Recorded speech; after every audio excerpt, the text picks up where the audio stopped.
Sir ఇప్పుడు అందరి దృష్టి జెన్సీపై పడింది. రాజకీయ పార్టీల దృష్టి అంతా కూడా ఇప్పుడు జెన్సీ మీద పెట్టినట్లుగా మనకి తెలుస్తోంది. అసలు రాజకీయ పార్టీలు అనుసరిస్తున్న విధానాలు ఏంటి, జెన్సీ విధానాలు ఏంటి సార్?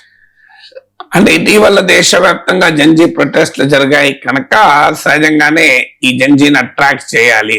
ఎందుకంటే నియర్లీ మీకు అప్ టు మీకు 18 to 29 ఇయర్స్ ఉన్న వాళ్ళు ఇలా దేశ ఓటర్స్ లో అట్లీస్ట్ మీకు నియర్లీ 30 crores వరకు ఉంటారు జనాభా.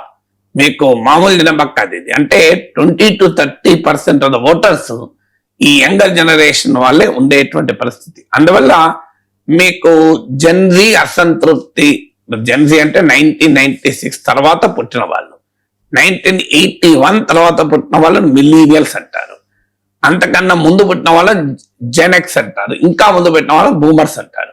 సో మీకు ఏమవుతుంది అంటే ఈ యంగర్ జనరేషన్ రాజకీయాల్లో చాలా కీలక. 96 తర్వాత పుట్టిన వాళ్ళంటే బిలో 30 years.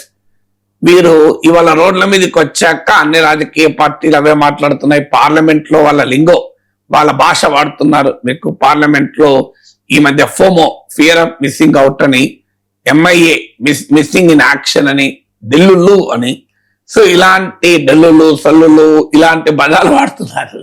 ఎందుకంటే మేము జెన్జీకి కనెక్ట్ అవుతామని. కానీ ఇలా పరిస్థితి ఏంటి, 543 ఎంపీస్ ఉంటే hardly couple of MLAs MPs మాత్రమే బిలో 30 years, లేక అసలు 1 or 2 ఉన్నారు బిలో 5 అనుకుంటారు. మీకు 40 years లోపు ఉన్న వాళ్ళు కూడా 10%. దేశ పార్లమెంట్ లో 40 ఏళ్ల లోపు వయసున్న వాళ్ళు కేవలం 10%.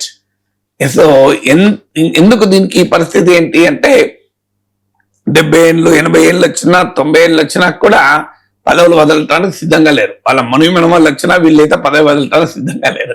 సో ఆ రకమైనటువంటి పరిస్థితి వచ్చేసింది మీకు. ఒకవేళ యంగర్ జనరేషన్ ఎవరైనా ఉన్నా వాళ్ళు ఎవరు అని మీరు లెక్క తీయండి, వాళ్ళంతా డైనాస్ట్లు, అంటే వారసత్వం. వాళ్ళ తండ్రో తాతో ఎంపీలు ఎమ్మెల్యేలు. ఇప్పుడు అన్ని పార్టీల్లోనూ ఇదే ధోరణి. ఇప్పుడు బీజేపీ ప్రెసిడెంట్ ఉన్నారు నితిన్ నవీన్, చాలా యంగ్ 40s లో ఉన్నారు. బీజేపీని అప్రిషియేట్ చేయాలి ఆ మేరకు. కానీ ఆయన మరి నిజంగానే రాజకీయ నేపథ్యం లేని అతను 40 ఏళ్లలో బీజేపీ ఆల్ ఇండియా ప్రెసిడెంట్ అయితే నిజంగా వండరే. కానీ కాదు, వాళ్ళ ఫాదరే మీకు నవీన్ కిషోర్ ప్రసాద్ సిన్హా అని, ఆయన 4 time MP. 1991 నుంచి దాదాపు ఒక 15 ఏళ్ల పాటు వాళ్ళ ఫాదర్ ఎంపీ. వాళ్ళ ఫాదరే ఎంపీ అయినప్పుడు ఈయన 40 years లో పార్టీ ఆల్ ఇండియా ప్రెసిడెంట్ కావడంలో ఆశ్చర్యం ఉంది.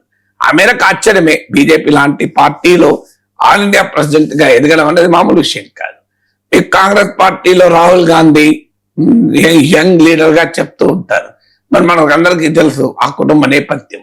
సో అందువల్ల అన్ని పార్టీల్లోనూ మీరు ఇలా మా యువ నాయకులు అని చెప్పుకునే వాళ్ళంతా ఎవరు, ముఖ్యమంత్రుల, మంత్రుల, ఎమ్మెల్యేల, ఎంపీల పిల్లలే ఉన్నారు.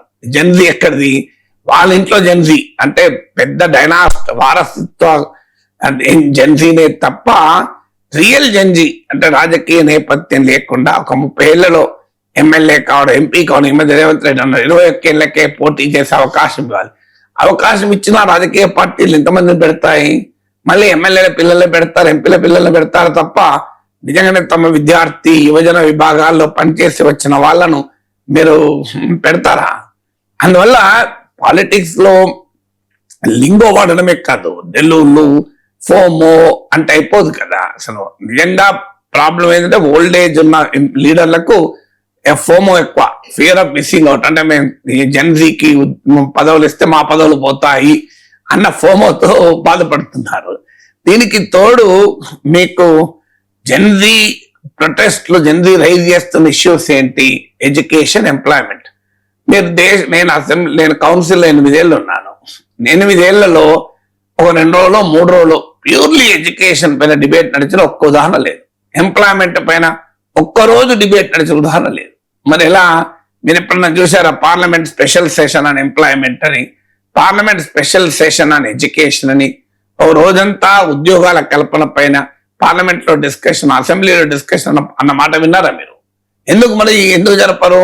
రోజు రాజకీయ గొడవలే తప్ప అసలు దేశం ఏంటి, దేశ యువత ఏం కోరుకుంటున్నారని. ఇవాళ దేశ యువత కోరుకుంటున్న ప్రధానమైన సమస్యలు ఏంటి? Education, employment. ఇలా ఎడ్యుకేషన్ ఏంటి, మీరు దేశ జీడిపిలో ఎడ్యుకేషన్ పైన పెడుతున్న ఖర్చు నెగ్లిజిబుల్. ఎడ్యుకేషన్ బడ్జెట్ రోజు రోజుకు తగ్గిపోతూ ఉంటుంది. అసలు ప్రభుత్వాలు పబ్లిక్ ఎడ్యుకేషన్ కమిట్మెంట్ నుంచే బయటకు వెళ్ళిపోతున్నాయి. సో మీకు ఎంప్లాయ్మెంట్ అయితే కంప్లీట్ గందరగోళం. గ్రాడ్యుయేట్ ఎంప్లాయ్మెంట్ ఇవాళ 40%. సో కంప్లీట్ గందరగోళం మనం ఎంప్లాయ్మెంట్ లో చూస్తున్నాం. So there is a big challenge. Artificial intelligence వచ్చాక మీకు ఎంప్లాయ్మెంట్ యాన్సైటీస్ విపరీతంగా పెరిగాయి.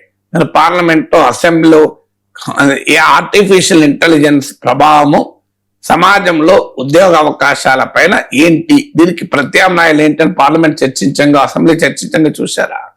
సో ఎక్కడ మీకు జెన్జీ ఇష్యూస్ మీకు పొలిటికల్ డిస్కోర్స్ లోనే లేకుండా పోతున్నాయి కదా. ఇదే కాకుండా వారు క్లైమేట్ జస్టిస్, ఇవాళ జెన్జీ మీరు కన్వర్జేషన్ చూడండి ఇన్స్టాగ్రామ్ లో కానీ సోషల్ మీడియాలో కానీ, క్లైమేట్ జస్టిస్ అనేది ఒక ప్రధానమైన సమస్య. కానీ మీకు క్లైమేట్ చేంజ్ పైన పార్లమెంట్ డే చర్చించి చూసారా? అలాగే మెంటల్ హెల్త్, ఇలా జెన్జీ డిబేట్ లో, డిస్కషన్ లో ఉండే ఒక ప్రధానమైన అంశంగా మెంటల్ హెల్త్. ఇలా మెంటల్ హెల్త్ పైన మీకు ప్రభుత్వాల ఫోకస్ ఉందా?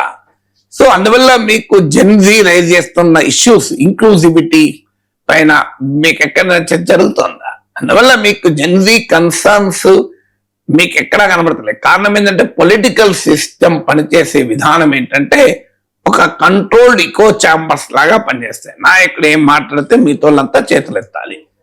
అన్ని పార్టీలు కూడా ప్రైవేట్ లిమిటెడ్ కంపెనీలు అయిపోయాయి.